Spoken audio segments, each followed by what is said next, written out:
வணக்கம். ஆகாஷ்வாணி புதுச்சேரி செய்திச் சுருக்கம் வாசிப்பவர் ஐஸ்வர்யா ரவிக்குமார். பிரதமர் திரு நரேந்திர மோடி 2 நாள் அரசுமுறை பயணமாக நாளை மறுநாள் மலேசியா செல்கிறார்.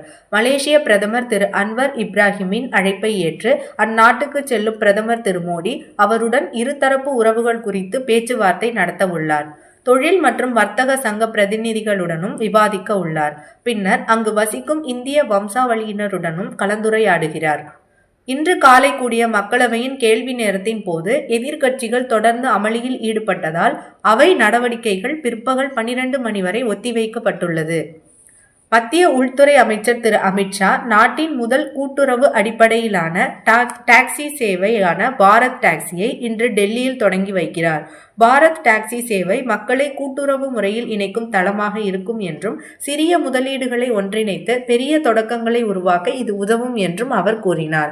பாரத் டாக்ஸி மூலம் மக்கள் அதிக வருமானம் பெறுவதுடன் சேவையின் உரிமையாளர்களாகவும் மாறுவார்கள் என சமூக வலைதள பதிவில் திரு அமித்ஷா தெரிவித்துள்ளார்.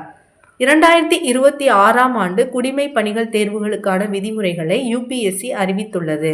இதன்படி IAS, IPS, IFS போன்ற சேவைகளில் இருப்பவர்கள் மீண்டும் தேர்வு எழுத முடியாது என்றும், முதற்கட்ட தேர்வில் வெற்றி பெற்று நியமனம் கிடைத்தவர்கள் மீண்டும் முதன்மை தேர்வை எழுத அனுமதி இல்லை என்றும் தெரிவிக்கப்பட்டுள்ளது.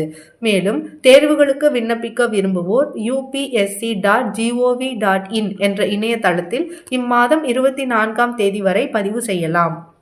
சத்தீஸ்கர் மாநிலம் பிஜப்பூர் மாவட்டத்தில் இன்று காலை பாதுகாப்பு படையினர் நடத்திய துப்பாக்கிச் சூட்டில் ஒரு மாவோயிஸ்ட் சுட்டுக் கொல்லப்பட்டார். மேலும் ஒரு AK-47 ரக துப்பாக்கியும் கைப்பற்றப்பட்டுள்ளது.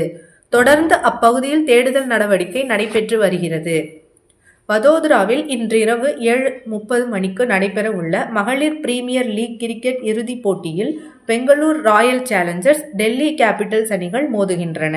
இத்துடன் இந்த செய்திச் சுருக்கம் நிறைவு பெறுகிறது.